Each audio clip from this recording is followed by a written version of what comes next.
Brandt from I Heard You Paint Houses. Those of us who live in northeastern Pennsylvania kind of see it as our own personal history book, because it's the story of how the valley came alive thanks to someone named Russell Buffalino that is also known as the quietest Don in America, because nobody really knew about him. Charlie has a great story of how he met Frank Sheeran, and so again, we know Charlie from I Heard You Paint Houses, but there's much more to Charlie that I'm going to read a little bit of his bio. Born and raised in New York City, Charles Brandt is a former junior high school English teacher, welfare investigator in East Harlem, homicide prosecutor, and Chief Deputy Attorney General of the State of Delaware. In private practice since 1976, he's been the president of the Delaware Trial Lawyers Association and the Delaware chapter of the American Board of Trial Advocates. He's been named by his peers to Best Lawyers in America and Best Lawyers in Delaware. He is a frequent speaker on cross-examination interrogation techniques for reluctant witnesses. I love that. He's also an author of other novels based on other major cases he solved through interrogation. The Right to Remain Silent. He is also the co-author of Joe Pistone's Donnie Brasco, Unfinished Business. We all know Donnie Brasco's story. Yep. And Lynn Delvecchio's We're Going to Win This Thing, the shocking frame-up of a mafia crime buster. So everyone, let's do an official welcome for Charles Brandt at the Northeast Pennsylvania.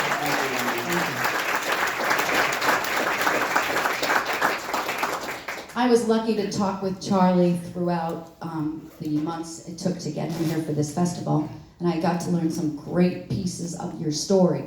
But the story that I think I'd like to start us out with is how you met Frank Sheeran and how that relationship started. Okay, thank you. Great introduction. I appreciate the nice things you said. I first met Frank Sheeran in connection with my law practice. I was doing criminal defense work after having been the Chief Deputy Attorney General, a homicide investigator, and just to bolster my credentials, the Fox News reporter, Eric Shawn, asked me once, how many homicides did you have a hand in some way? Not as a killer, but as, as a lawyer.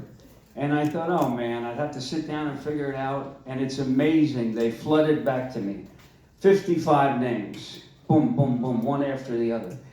And I know, since that was my life at the time, that there were plenty more, or at least some more, where I'd get a call, say at 3 in the morning from a cop.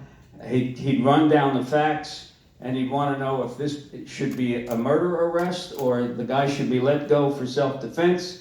And I would say, let him go, when I hear the facts, let him go for self-defense, don't arrest him. And I'd roll over and go to sleep, and I'd never know the name of the case. So it was just a way of life for me.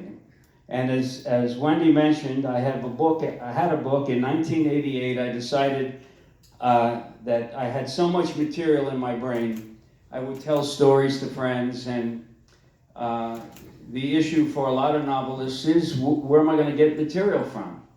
A guy like Jack London solved it by being a criminal and, an oyster pirate and a gold miner in the Klondike.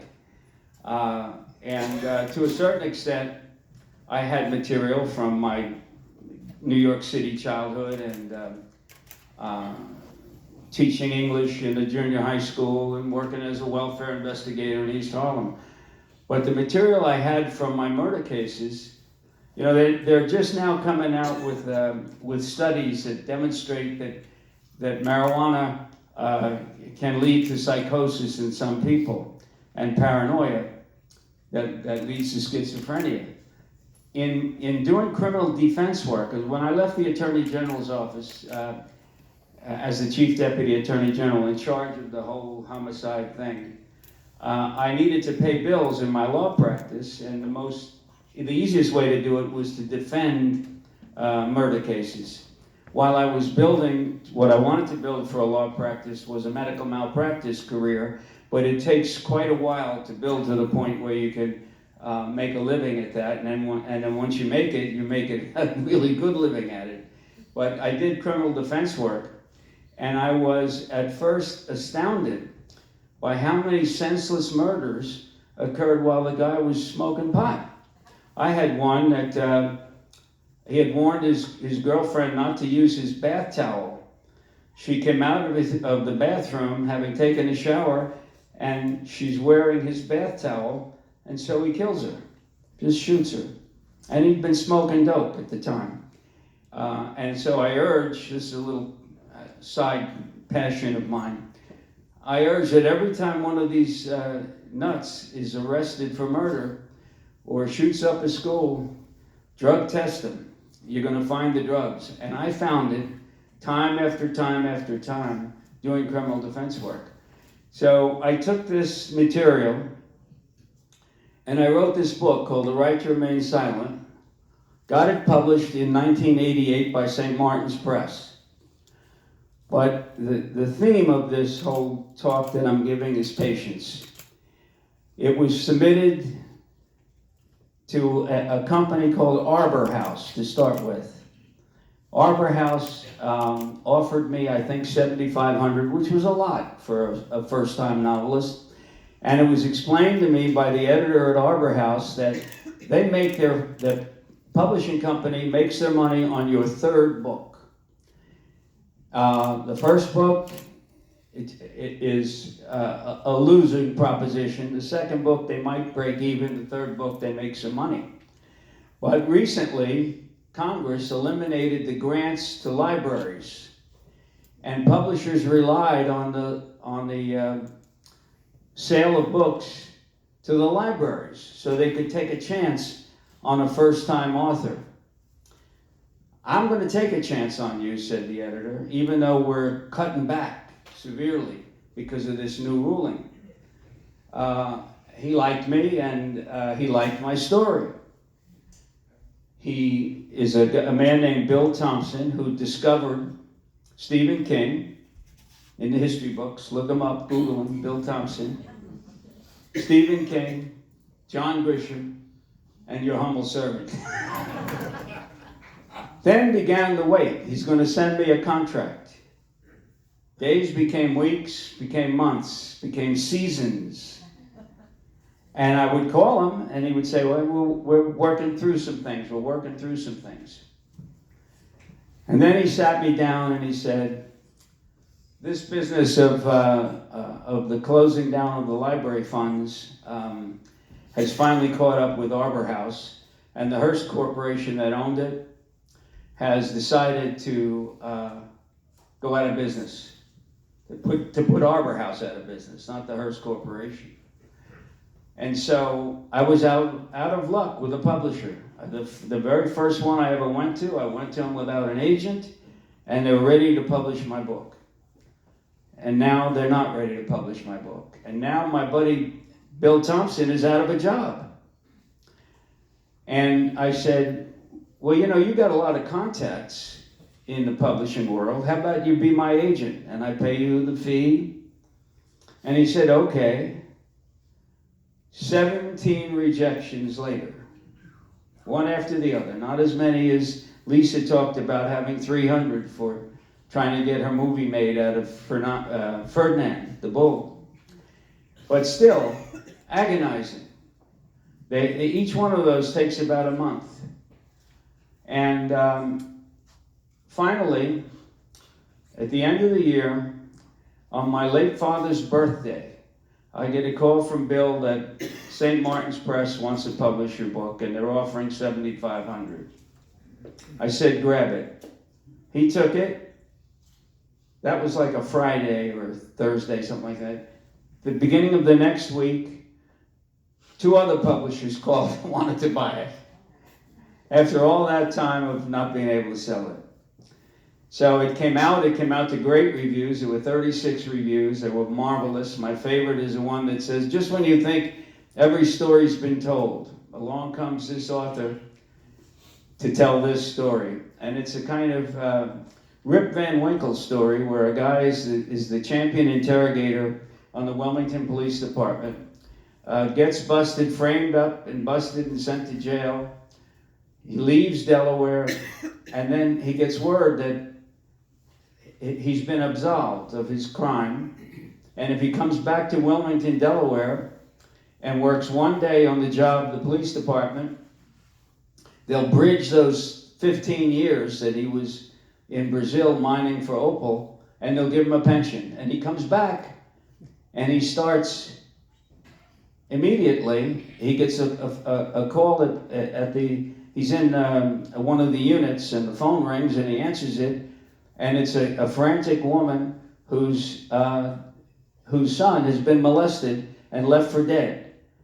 And this hero of mine, Lou Razzie, decides to take the case. And he goes out and he violates every single new rule in the 15 years of the what's called the criminal law revolution, where the whole world changed.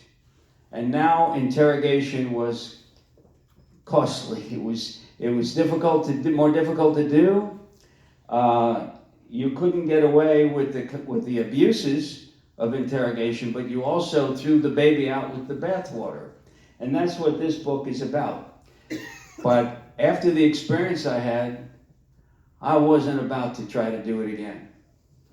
I might be a jinx. I thought maybe I'm a jinx. Maybe if I write a sequel to this, I'll put another company out of business. You never know. And so that was 1988. And I then went out and did my law practice. TriStar Pictures took an option, more waiting, more patience, and then finally they dropped it. So I knew someday maybe I'd get back to it. Finally, in the year 1991, I'm sitting at my desk doing my medical malpractice work, and I get a call from a guy named Franny McDonald. Franny was a member of an associate member of the Angelo Bruno crime family in Philadelphia. And he said to me over the phone that Frank Sheeran, who, I mean, everybody in Wilmington, Delaware, Frank was the boss of the Teamsters Union there. Everybody in the country really knew he was the prime suspect in Jimmy Hoffa's disappearance. He'd been written about in books, and he profiled in the New York Times, profiled in Newsweek. And the FBI went after him and got him the way the Internal Revenue Service got Al Capone. They got Al Capone for tax evasion, not for bootlegging, not for killing anyone. And they got Frank Sheeran for labor racketeering, and they threw the book at him because he was such a well-known desperado. And they gave him 32 years in prison. But he had some health problems. And now I, as a medical malpractice lawyer, they wanted me to get him out on early parole due to his medical condition. And they were paying me a fee. Franny McDonald brought it down to my office in Wilmington, and I went to work on getting Frank out on early parole. I had a junior partner at the time, and I sent him down to the prison to get Frank's signature that we needed to get some of his medical records. And my junior partner returned and told me Frank wouldn't sign it. He doesn't want it. He doesn't want this. He wants you to. He wants us to file lawsuits. A lawsuit for cruel and unusual punishment because he's in severe pain in his low back from his spinal stenosis, and cruel and unusual punishment. And he wants to sue the judge, the two judges, the federal judge, the state court judge. He wants us to sue particularly the FBI agent who put him in jail, Quinn John Tam is the guy's name. And he got this list of people he wants us to sue. And I said to my young partner, well, you got to explain to him that we're really trying to sneak him out of jail. You file for early parole, you get a 3-civilian panel on this early parole. The Attorney General's office doesn't even know you've done it. The FBI doesn't know you've done it. The next thing you know, you're out. But once you start filing lawsuits, and you file a lawsuit against the FBI, a lawsuit against the judges. Once you file these lawsuits, you're creating an effort, a backlash, a tremendous one, and you'll never get out of jail. So my junior partner went back down to see Frank Sheeran, explained it all to him, and Frank said, I want you to sue the judge, I want you to sue the state court judge, I want you to do this and do that. And my partner came back to me, I said, okay, let's double team him, we'll go down. I had prior a problem with Frank where he tried to hire me to defend him in one of these cases that he was in jail on, a federal case, labor racketeering, and he was a little funny about the money, and so I immediately dropped him as a client and never did anything for him. You know, I didn't think he left with a bad taste in his mouth for me, or they wouldn't have contacted me. So we go down there, and he's wheeled in a wheelchair by the former president of the Delaware chapter of the Pagans motorcycle gang, a fellow named Dale Mason, who had been arrested on a double homicide where the bodies were left in the Pine Barrens of New Jersey. And I had defended him, and I got him off. He had to plead. It's a little complicated, but I got him off, and he loved me. And I walk in, and it's another one of those drug cases. You know, when he was out and about, his life was drugs. But here he was in jail, and he looked forward to seeing me. He threw his arms around me. I think I still have a sore neck from that. And I'm thinking, well, this is good when I deal with Frank Sheeran, for him to see this satisfied murderer, you know. So we sit down, and Sheeran's in his wheelchair, and Sheeran had a look that could kill and did kill. And I began, one thing I learned as a junior high school teacher, with the most unruly, toughest, I can say this because I'm Italian, Italian boy in the class, when he's misbehaving, you do not want to challenge him. You want to say, now, John, why don't you think about putting that chair down instead of hitting Robert over the head with it? And so I put on my sing-songy, and I explained it all to Sheeran. You know, you'll only mount a defensive position by the government here, and you'll never get out of jail. So I finished, and I said, do you see? And he said, I want you to sue Judge Latcher. I want you to sue Judge Taylor. I want you to sue Queen John Tam. And he began to rattle them off, just as my partner told me he had. Well, one thing I learned in my law enforcement career, if you're in a patrolman's car, and the patrolman gets a message over the radio that there are two men fighting outside the Walnut Street Lounge, get over there and see about it, break it up.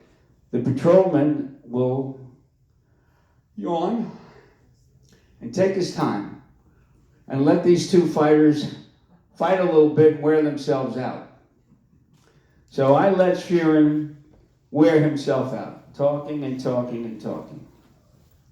And finally I said to him, are you finished? He said, I'm finished. I said, Frank, I wish you could hear yourself talk, because then you know you're making no sense at all. We'll represent you, as we agreed to do, on this early release. But that's all we'll do. If you can find a lawyer stupid enough to file these lawsuits that you want filed, you go ahead and do that after we're done. I'm going to leave this document here with you to sign. My partner will be back in a week. If it's not signed, we'll know you want to make arrangements to get another lawyer. Guard, we're out of here. So we leave. A week later, my partner goes down, returns to the office, and says, Charlie, I've never experienced anything like this. Now, this partner of mine is 6'3", immaculate, tough fella. but he came back shaking. He said all he wanted to talk about was you. He's never been talked to that way by anyone who got away with it. Don't forget, Charlie, he killed Goronsky for spilling wine on him. I'm really worried about you. I said, all right, Bart, did he sign it? Bart said, yeah, he signed it. I said, good work. We'll get him out. You know, this one counts, so let's get him out. And of course we did. I knew it was an easy breezy thing to get him out. So that's what made me a little more arrogant than I needed to be.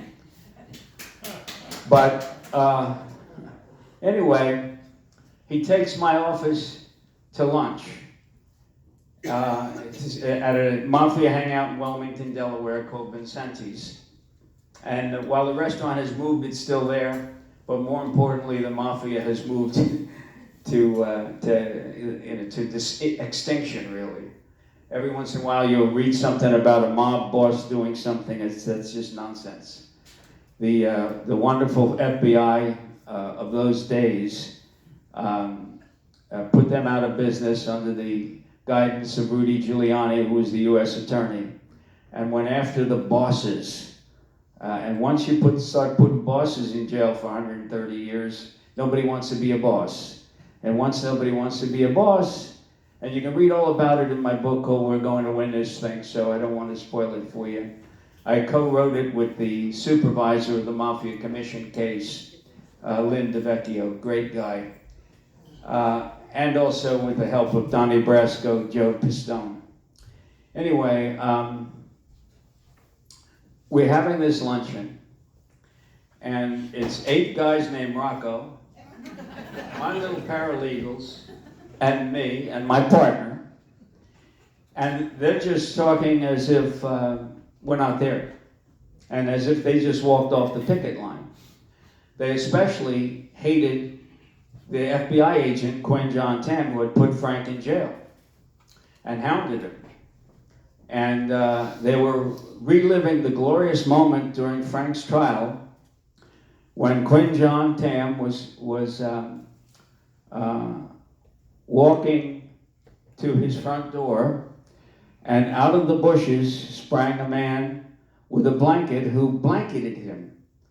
The blanket is thrown over the person, and the person is trying to get out from under the blanket. In the meantime, he's absorbing blows to the body, the head, and the guy who blanketed him then takes off. There's a car waiting for him, off he goes, and Tam could not prove who did it.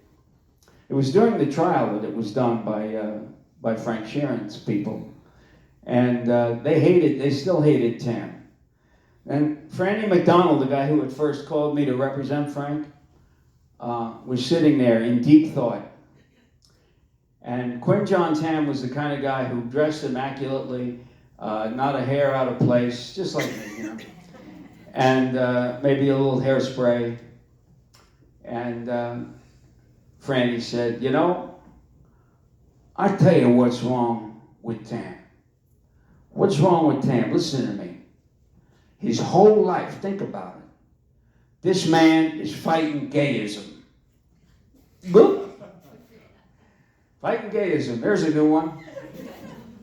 My partner and I picked it up, and we began to use it with regard to certain insurance adjusters that we had to deal with. His whole life, that man is fighting gayism.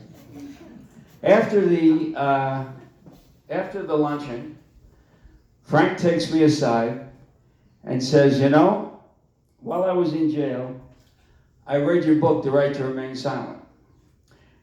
Now, you already know that this is an anti-crime book written by a right-winger. You already know that. Frank knew that. The reviews said so. The book speaks out loud for reform of the criminal procedure laws in America to favor the cop against the criminal. And it's all about, and Frank knew this, it's based on specific cases where I interrogated the suspect and got the confession that led to the conviction. State v. Fulman, if anybody's taking notes. State v. Clark, not that Clark, the other Clark, and more. In fact, Frank was in prison with people I had put in that prison. 4 that I had on death row, 4 men that were on death row that I had convicted. And yet, he looks at me and he says, I want to write a book that shows I had nothing to do with Hoffa. There's 6 books out there, they claim I was involved in the Hoffa matter. There's all these magazine articles claiming I was involved in the Hoffa matter. I want you, in other words, to lie for me and write a book that clears me of this. And as soon as he said that, and this goes back to my mentor, a sergeant detective named Charlie Burke on the Wilmington Police Department, who taught me interrogation to start with. And one of the first things he said to me was, when I said, how did you get that confession last week? And the first thing that Charlie said to me was, they want to tell you, child. And I thought, yeah, what are you, muscle them and then they want to tell you? No, they want to tell you. And Frank Sheeran, I believed immediately, had something he wanted to get off his chest. So I thought, well, all right, I'll meet you, and I'll interview you, and at least maybe I'll get some lines like fighting gayism or for my next Lou Razzie book. So I show up at his apartment in Springfield, Pennsylvania. He answers the door. And you want a guy alone when you're going to question him. And behind him is a short, kind of stocky fella with a club tie, a yellow shirt, and a brown suit. And you don't want anybody else present. You don't want these hot lights on you, And so Frank says to me, this is my lawyer, says to us, this is my lawyer, he stammered, by the way, and I fall back into it. This is my lawyer, Charles Brandt, and this is my other lawyer, Jimmy Lynch, the Catholic.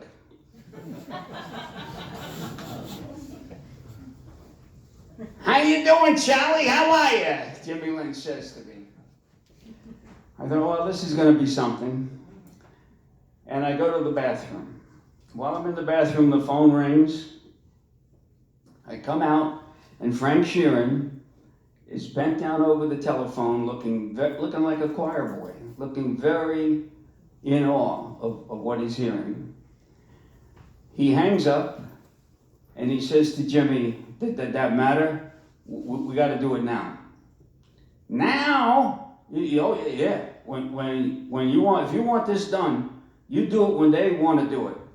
You don't do it when you want to do it, if you're going to get it done at all. Oh, all right. Well, what are we going to do with Charlie, guys? I brought some work with me. I'll sit at the table right here and work on my medical malpractice cases, and you guys do whatever you have to do. And Frank Sheeran said, no, let's take him with us. It'll be good. So we get in the car, Jimmy Lynch driving. Frank was unable to drive then. He had his leg in a brace, a drop foot.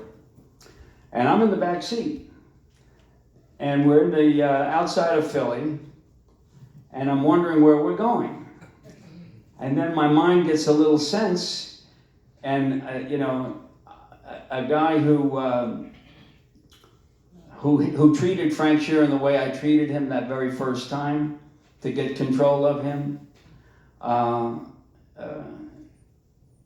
will also be the first guy to run away when the trouble starts. And I'm thinking that if this is a trap where they're luring him in for some meeting to kill him, which is what the mafia does, they call you in for a meeting and you don't ever leave that room.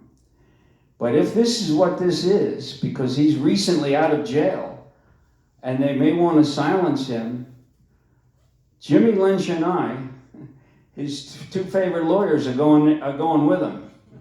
You can just as easily bury 3 bodies in upstate New York as you can 1. So, I believe I said a few Hail Marys, If I didn't, I should have. And we get to South Philly. Now I feel a little better because I know where I am, at least, South Philly. The Tower Record store used to be on the corner of South Street and I think 6th, something like that. And we go down the street and pull over to a parking spot across the street from a restaurant called the Mona Lisa. All of a sudden, there's a startling knock on the window.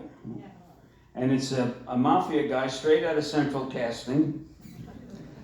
It's the mafia's form of valet parking.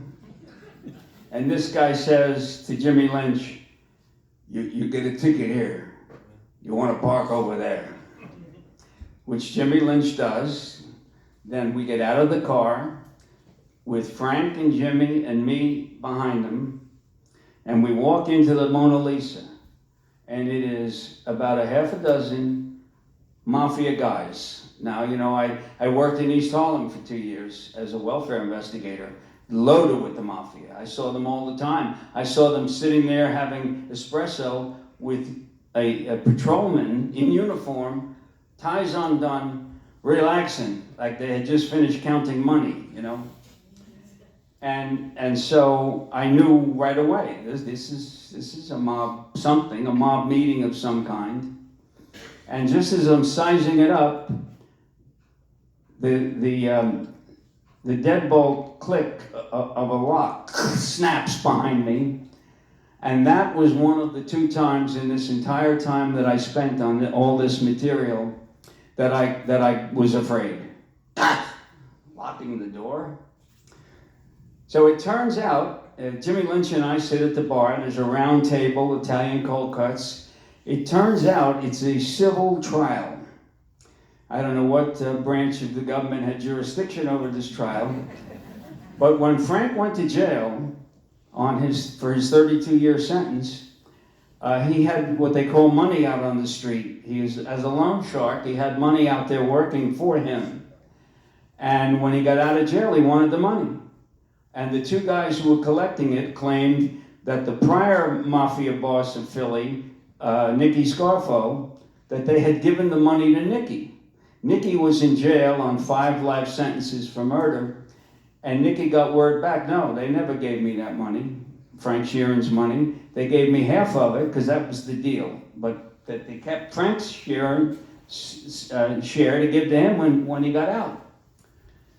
So that trial lasted 5 hours. When it was over, and Frank was a wine drinker, when it was over, he consumed a fair amount of wine. He didn't say anything to us about what happened in the trial, though we could hear it. And it was the first time I ever met Billy D'Elia, Big Billy. John Stanfield was the boss of the Philly family at the time. He was the presiding judge of this hearing. And we get in Jimmy Lynch's car, and Frank says, they ordered them to pay me $1,500 each a week until I tell them they can stop. Ooh, do I get a third of that? He said, I'm the lawyer in the car, by rights. So he says, you know, see the respect I get? That they only do this for Italians, but they did it for me. This is the respect I get. And it was against Italians, this lawsuit. So we're heading back to Frank's apartment. It's already, you know, it's autumn, it's October, it's already getting dark, or dark already. And Frank says to Jimmy Lynch, Franny, of gayism, fighting gayism, Frank, later, Franny, he's got problems. Problems? What do you mean problems, Frank? Never mind. He's got problems. He's done some things he shouldn't have done. There's nothing I can do to help him. Nothing I can do about it. Oh, Frank. Franny's good people, Frank. It's out of my hands. It's the stuff he did. It was brought up during the hearing. I'm in the back seat thinking now, okay, where's the canon of ethics on this issue? What am I supposed to do? All that was said is Franny's got problems. Everybody in the car knows what that means. Oh dear. Do I want to end up in a body bag over this? Let them kill each other was my attitude. I got nothing to report to anybody. Well, long story short, years later, I come to find out that Franny was not harmed at all. Frank said to me, Franny had a lovely wife and a lovely daughter, and he must have had a rabbi somewhere. And I knew from the twinkle in his eye that it was Frank, who was the rabbi, who got Franny out from under this years earlier. But I was very quick to point out to Frank, excuse me, Frank, but you know, I've got a lovely wife too, and 2 daughters, in case you're wondering, and a son. So we now are at Frank's apartment in Springfield. Charlie, I'm going to have to interrupt you quick. Yeah. We're on long. We've got good time, a little bit of time left. We're going to have to make a big jump with the story. To the film. Thank you. I don't know. So you get this incredible relationship with Frank Sheeran, starting with such behind-the-scenes views that you've gotten with him. Yeah. We get the book that comes to the movie. Tell us about the book, and then how it transitioned into the movie, and how it was getting that call that it was finally going to be the movie. You got it. Thank you. Anyway, I'm sitting I guess at home, and I get a call, and I'm told to hold for a woman named Jennifer Scanlon. I have no idea who she is. She gets on the phone and wants to know if the rights to this biography of Frank Sheeran. It's what it is. It's a biography, and if they're available. She's calling from Tribeca Pictures. And I said, yeah, they're available. And there was an option holder that had bought an option from me. And I turned her over to him, and they began to negotiate to buy the rights. And Paramount actually buys the rights. And then one day in July, I get a phone call, could you hold for Bob De Niro, please? And Bob gets on the phone and says, you know, I really like your book. Do you have more? More anecdotes, more stories besides what's in the book? I said, I have a ton of them. And that's why the book has a 57-page addition to it. I have a ton of them. I said that I can now tell because people like Russell Buffalino have died, Billy D'Elia has turned state's evidence, Joey the Clown Lombardo in Chicago, who used to call Frank regularly while I'm sitting at the Boston, Chicago office. He's in jail, and so many others. Tony Giacalone was dead, the Detroit mobster, are gone. So now I could tell stories that I couldn't tell before. And they're all on tape. You know, I taped Frank. I had him to myself for 5 years. And anyway, so I give them to him, and he's really enjoying them. And then he says to me, how old are you? And I said, how old am I? He says, yeah, how old are you? I said, what are you, the FBI? And he burst out laughing. And he said, can you come, it was a Tuesday, can you come to New York on Thursday? I'm leaving for Ireland on Friday. And I'd like to meet with you and go over some of this material with you in New York. And I said, well, no. How about you're going to Ireland? How about if I send you some tape recordings? Come on in. How about if I send you, did you find the dog? Yeah. Yay! Your seats are still here. Come on, your seats are here. Come on in. So this is Robert May, folks. This is the initial call from De Niro. So I said, how about if I send you 2 articles I wrote for Playboy, I send you some tapes, I send you some other material, and you read it on the flight to Ireland, and when you get back, we have a meeting. So Lisa and I were discussing today that that's probably the only time anybody ever turned down a meeting with Bob De Niro. So then he goes to Ireland, and then in August, a month later, I get a call from a guy at Paramount. Paramount had bought the rights in the meantime. From a guy at Paramount, they want to fly me to New York and meet with De Niro, Scorsese, and the screenwriter Steve Zaillian, who won an Oscar for Schindler's List, at the Parker Meridian Hotel in Manhattan. We're going to meet for an hour at 5:30, and that's the only time that he could get, this Paramount guy could schedule these people at the same time. So would they fly me to New York? They want to fly me to New York for this. And I said, well, look, I live in Idaho, and they don't deliver mail out here. You got to go to the post office and get it. So I'm pretty busy right now. No, only kidding. Busted. Psych. So they fly me to New York and put me in a hotel, and I end up at the Parker Meridian in a room with just me. Sitting next to me is Scorsese on a perpendicular. Next to him is Steve Zaillian, and right over here is Bob De Niro. And I said, okay, now the interrogator gets interrogated. Fire away, man. And they start questioning me. The prime mover was De Niro. You could tell, because every once in a while, he'd give Steve Zaillian a bop. Did you get that? Did you get it? Zaillian's taking notes of things I'm saying. Did you get that? Did you get that? I got it. So they're wearing me out there. And as Wendy noted, I can chat, I can talk. I'm Italian. What can I say? So they had nothing to eat there. They had some Pepperidge Farm cookies and coffee. And so this meeting that was supposed to last an hour, they had their own script already written.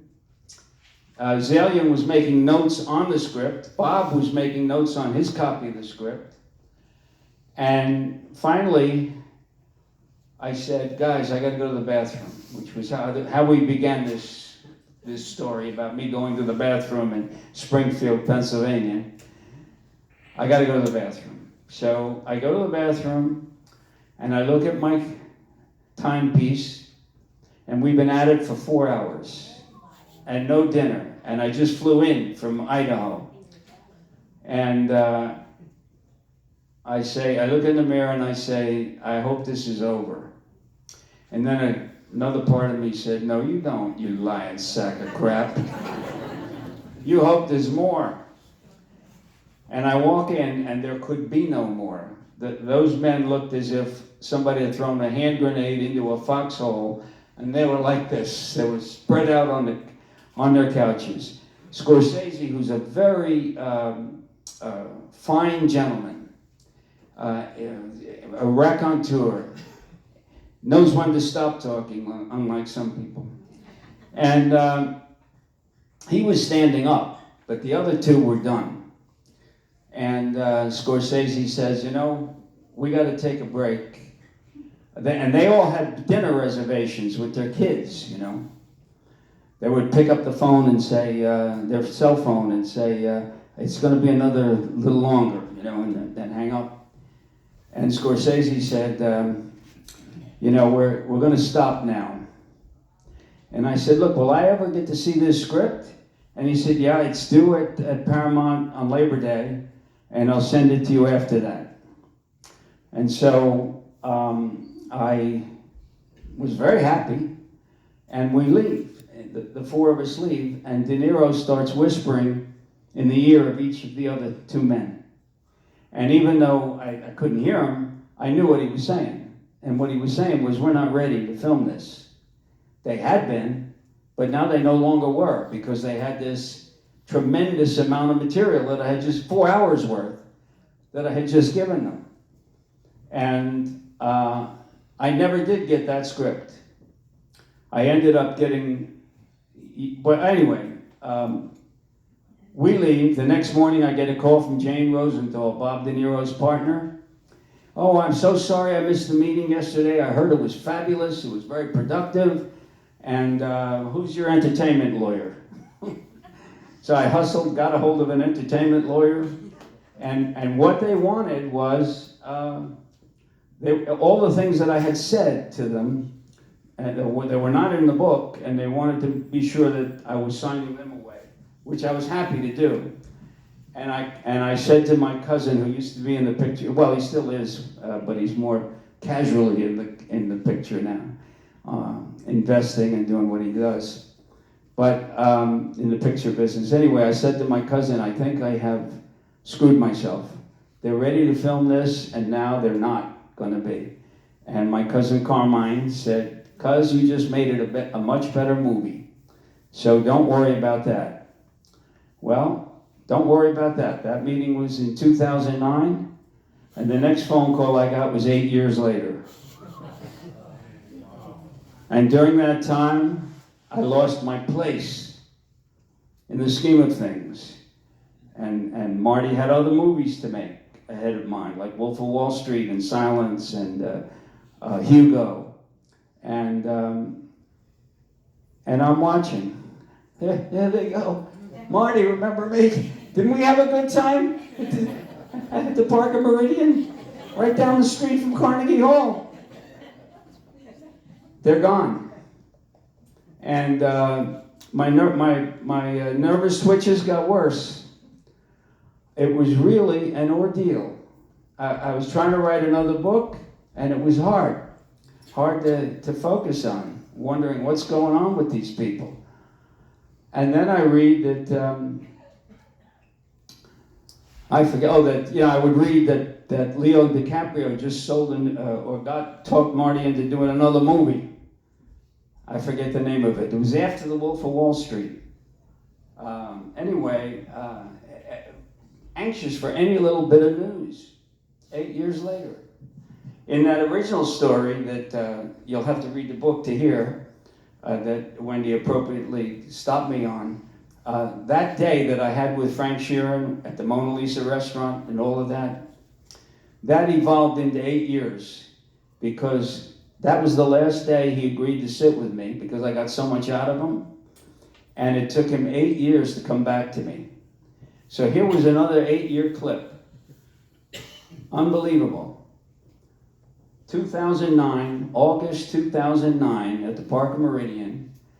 The next time I heard from any of those people or read about anything involving my project was March 13, 2017. I was sitting in a bookstore in my hometown of Sun Valley, Idaho, with my dear friend Cheryl, who owns it. And I'm about to go across the street and talk at a theater at the Sun Valley Film Festival, which is in March every year. And I said to Cheryl, they want me to talk about how you get your book adapted into a screenplay. I know nothing about that. I wasn't a party to it. It all happened because somebody had given the book to Bob De Niro, not involved with me. And he fell in love with the book, and Zaillian fell in love with the book, and Marty fell in love with the book. I had nothing to do with it. And she said to me, "Oh, Charlie, just, you'll make them laugh. You'll think of something to say." And that was coming up in 15 minutes, and my phone rings. "Hold for Bob De Niro, please." 8 years later. And he said, I just wanted to touch base with you." Those were his exact words. And I never realized, because I was in a coma most of the time, I never realized how funny that line was until you all just laughed at it. I realized it's true. I just wanted to touch base, and I want to know when you're going to be in New York next. When are you going to be in New York next? Well, the American Booksellers Association convention at the Javits Center is coming up in June, and I now had something to talk about at that talk I was giving, and everybody was thrilled for me. And so we made arrangements that when I'm in New York, I stay at my sister's apartment on 84th Street, my sister and her husband. I'm a New Yorker, and so we made arrangements to meet. I'm going to go to Tribeca and meet with Bob and Jane Rosenthal, his partner. I forget, it's like June 9th or something, 2017. And I get a phone call. I'm at my sister's apartment, and it's one of Marty's producers, Emma Tillinger. And I've never met her, and Emma says to me that Marty wants to be at the meeting that you're having with Bob, and so we're going to have to reschedule it to fit Marty's, whatever you call it, Marty's schedule. I said, okay, and we're sending over a script to wherever you're staying, and we're going to email you the script as well, and we'd like you to read it overnight and show up at 10 o'clock. It was another hotel, I forget the name, it's on Park Avenue, the Lorelei on Park Avenue. So that afternoon at 4 o'clock, they send over the script, and I'm a hard copy guy, old-fashioned, give me the pages. And what was unique about this particular script is that it was the first screenplay I'd ever read. And it was not easy, you're used to a certain format to read. So I read it, and there were a couple of things that I thought could use a little attention. And I can't talk about it because Marty told me that whatever goes on in this room, in this script meeting room, you can't ever talk about until the movie's in theaters. Because I change things, and I've been known to change in one movie all the voiceover in the movie until 2 weeks before the release of the movie. So whatever you hear in this room might change. So I get there, and he gives me that little talk, and they ask me if I have any notes. I didn't know what they meant. And I tell them, well, there's 2 things I want to talk about. And I talk about the first one, and he looks over at Zaillian, Steve Zaillian, same group, by the way, the Not Whole gang. And he looks over at Zaillian, and he tells Zaillian to change it the way I had said. It's history. What can I do? I can't, this is the truth. I have them on tape. The FBI has my tapes.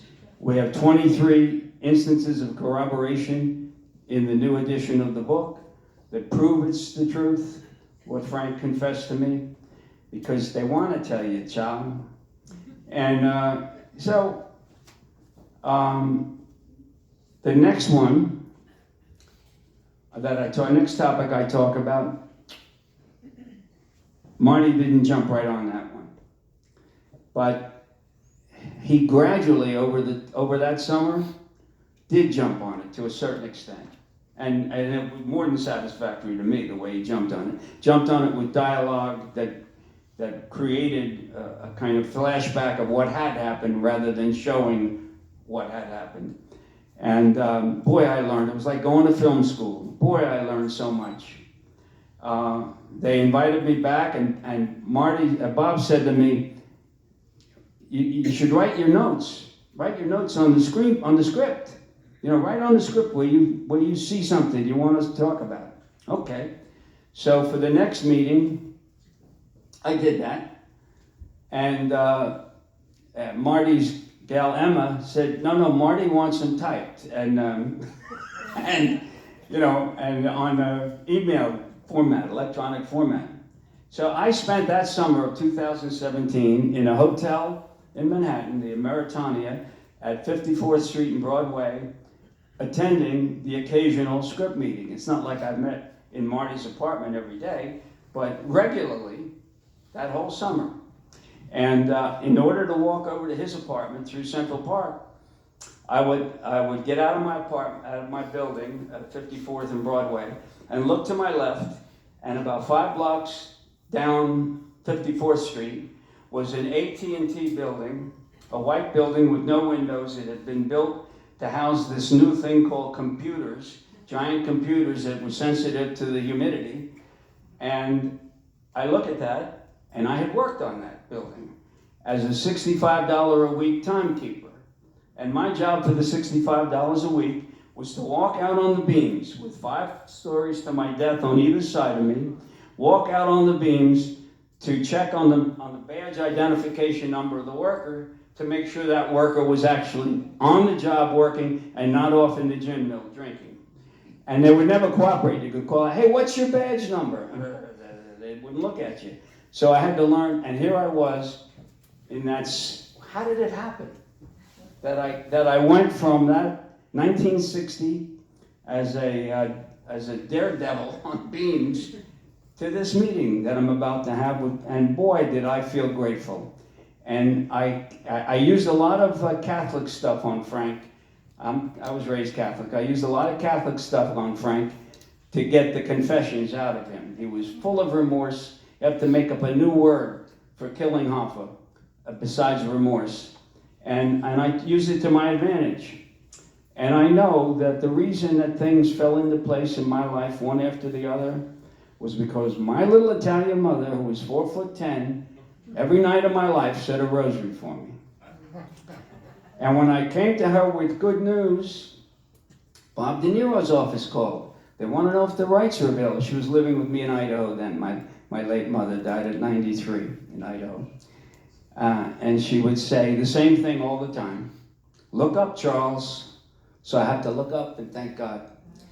And along with that spiritual, well, we're done, right? Pretty much, yes. Pretty much. So I want to end with a little spiritual prayer that I learned about patience, because as you'd heard, I needed to have patience and more patience. And so the prayer goes like this: Dear God, please give me patience, but give it to me right now.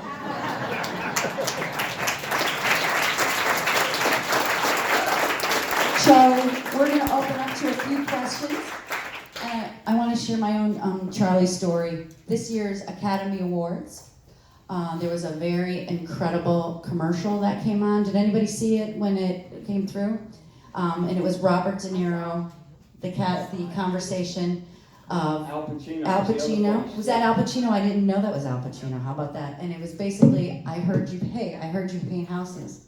And Robert De Niro says, yes, I do. So I was screaming for my husband, oh my God, Charlie's quotate the title of his book. And I emailed Charlie and said, Charlie, just so you know, I was screaming last night when I saw that commercial during the Oscars. And he emailed me back and said, there was a lot of screaming out here too. It was so exciting. Do we have any quick questions? I know we went a little bit long, but I know we might have some questions out there in the audience. Anybody out there? Right here? Is there going to be a theatrical release or just tied to Netflix? Theatrical release for the movie, The Irishman. I can tell you with what I've been researching with Netflix and the few interactions I've had with them, they're saying November. The rumor's been, and this has been reported in all the trade magazines, it's over budget. Of course, Martin Scorsese only does it right. But it looks like November it's coming out, and it's going to be a theatrical release. And Robert May, you know this too, you're the industry. I know, but what I know that they're doing a qualifying run in New York and Los Angeles for sure, and probably other big cities as well to qualify for award season. And I mean that's a good sign because they don't do that unless they feel it has any potential. Right. I mean that's all I know. Right. So we're hoping by Christmas at least. A great holiday film. I was told that I should say the fall. So the fall. By the head of publicity of Netflix. Now, could you repeat the first half hour or so? I'm telling the story. I don't care if you all walk out. Everything that I had, not everything, but a lot of I was kidding about that. a lot of stuff that I had with Sheeran, I captured on tape either at the moment he said it, or if he said it and I didn't have my tape recorder on, I would capture it afterwards and have him repeat it. And one of the things that he said was that after the disappearance of Hoffa, everybody's wondering where is he and blah blah. And a couple of days later, Russell Buffalino ordered Frank to call Josephine Hoffa and tell her that everything's gonna be all right. Even though he knows it's a lie, he killed Hopper. And he's gonna offer his assistance. And Sheeran didn't wanna do it. And Russell said, you gotta do it. And it'll look guilty, you'll look guilty if you don't do it. And so I called her, and then he told me what he said. He said, you know, this Joe Bananas, the mafia gangster who had been kidnapped off the streets and held for like 6 months, resurfaced when the beef was squared that he had with the commission in New York. And so here's Frank saying, you know, that thing with Mr. Bonanno, same thing's gonna happen with Jimmy. And she was crying, and I had to make that call. And then he said to me on the tape, what kind of man makes a call like that? And he was very concerned about his daughters reading some of this stuff. And when it came time for the book to be released, I had a paragraph in there about that. And I had forgotten that I took it out. But it was a story that I told all the time when I had more time. And it was a story that I told all the time. And I had told it to Bob. And so Bob wanted that story, and he couldn't find it in the book. So I get a call. I forgot to tell you, they assigned a person to me, Mary Ann Bowers, who was Marty's researcher. And during the filming, I went back to Idaho for the filming, although I came back and went to the set. But during the filming, I was in Idaho, and Mary Ann would call me 2 or 3 times a day as in the nature of an advisor. What about this? What about that? They're shooting this scene now. They want to know this. They want to know that. And so I was on standby, you know, many miles away, and that was for the entire film. So they called me. Where is this paragraph? You know, about the call to Josephine. I said, it's in the book. I asked, and I couldn't find it. I asked my wife, it's in the book, and she couldn't find it. And my cousin, it's in the book. Everybody, and I said to Mary Ann, it's in the book, Mary Ann. She said, I can't find it. And then all of a sudden it hit me. I went and looked where it had been, that out of respect for Sheeran's daughters, I had in 2003, when I was preparing the book for publication in 2004, I had put it aside. And I called my publisher and said, there's room for it where I had it. Can we put it in? And he said, yes, let's put it back in. Moron for taking it out. And so I was able to give it to Mary Ann. Here it is. And they were able to use it. So when my wife and I finally did get to the set, we flew in for the wrap party, and we went to the set before the wrap party. And there was a guy we had become friends with. I forget what he was a member of the crew, you know, and he said to me, boy, you just missed the best scene in the movie. Day before yesterday, they shot this phone call that Frank Sheeran had to make to Josephine Hoffa. And it was, he really nailed it. It was incredible. Oh well, I missed it, but you know, it was wonderful. And that doesn't mean it's going to be in the movie, you know, just because they filmed that version of it. So my wife and I then are at the wrap party. Here's Bob De Niro and me and my wife here, and a character actor named Paulie Herman, who's just aces as a guy and as an actor. And he became a friend of mine years ago through my cousin, who I told you had been in the picture business, and Paulie standing there. And I said to Bob, Bob, I heard that the buzz, and other people were talking about it, you know, this film, this scene. I said, the buzz is that you really nailed this phone call to Josephine Hoffa, that you captured every bit of the emotion and the shame that Frank Sheeran felt. And it was amazing. But Nancy and I didn't come to the set that day. So would you mind doing it again for us tomorrow night? He leaned over and planted a kiss on my cheek. And I had him laughing the rest of the time we were there for different ways, different things. And I said to my wife when we walked away to mingle with some of the other people, I said to my wife, "Did you see? He kissed me like 5 times." And she said, "It was 6. I counted." So, thanks for that.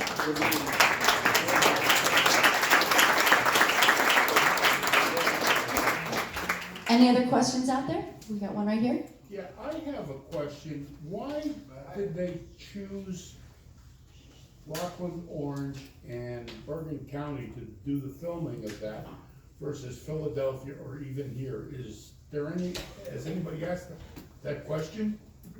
No, not that I'm aware of. I Okay. wasn't, yeah, I didn't offer them, but I will tell you I've got a conflict of interest because a large part of the filming was done in a place called Ridgewood on the Brooklyn-Queens border, and it served the purpose of Philadelphia, Ridgewood did, and it served the purpose of Detroit, Okay. Ridgewood did, and I was born and into the 6th grade lived in Ridgewood. So, and it was one of these, them, and those towns. It probably still is, but back in the 40s, I was born in 42. It was a really poor immigrant kind of community, and it really, I think, did a good job. I mean, I would have chosen Philly myself, but you know, it's certainly, I'm sure, it was a lot cheaper, easier to film it the way they did. We have time for one more question. Could do one more? I'm gonna go, we didn't get a woman yet. Did anyone from the Hoffa family ever reach out to you? Reach out to me? Yeah, any. No, but as the book shows, Barbara Crancer, Judge Crancer, which we won't hold against her, reached out to Frank. When I got him out of jail, she wrote him a letter, hand wrote him a letter, begging him to tell what he knows, knowing that he knows. I mean, it was an open secret that he was involved.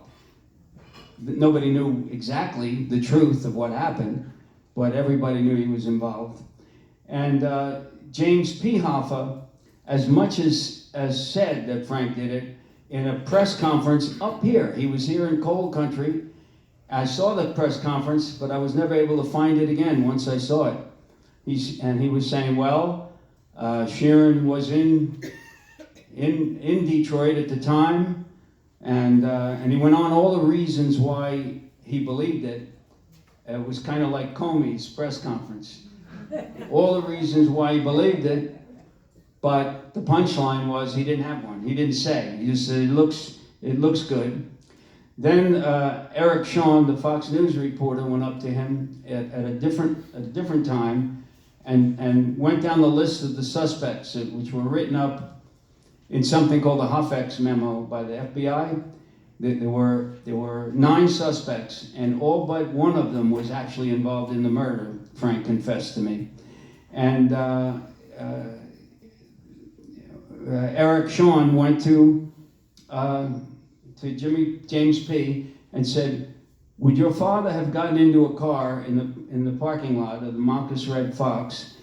Would he have gotten in the car with Sal Bergoglio? No, not at all, ever. Would he have gotten in the car with, and he went down the list. And then he got to Frank Sheeran, and it was the only one on the list that James P. said to Eric, oh yeah, he would definitely have gotten in the car with Frank. Frank was quoted during Jimmy Hoffa's campaign to take back the Union. Frank was quoted as saying, I'll be a Hoffa man till they pat my face with a shovel and steal my cufflinks. I heard you paint houses is the first words that Jimmy Hoffa ever said to Frank Sheeran. It means I heard you kill people.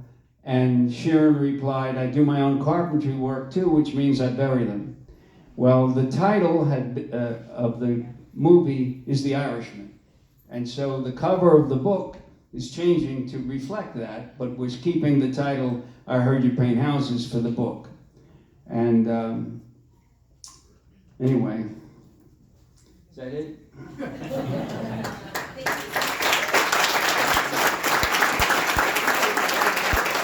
Thank you, everyone. Again, Charlie, 1,000 thanks for coming. coming out here. We're so lucky to have you. There are books for sale in the lobby. And Charlie, we'll give you a little bit break if we can have everybody go out and either get your books or get in line. We'll bring Charlie out, we'll let him get a drink of water, maybe a little bit of bite to eat, and we'll be out very shortly into the hallway area.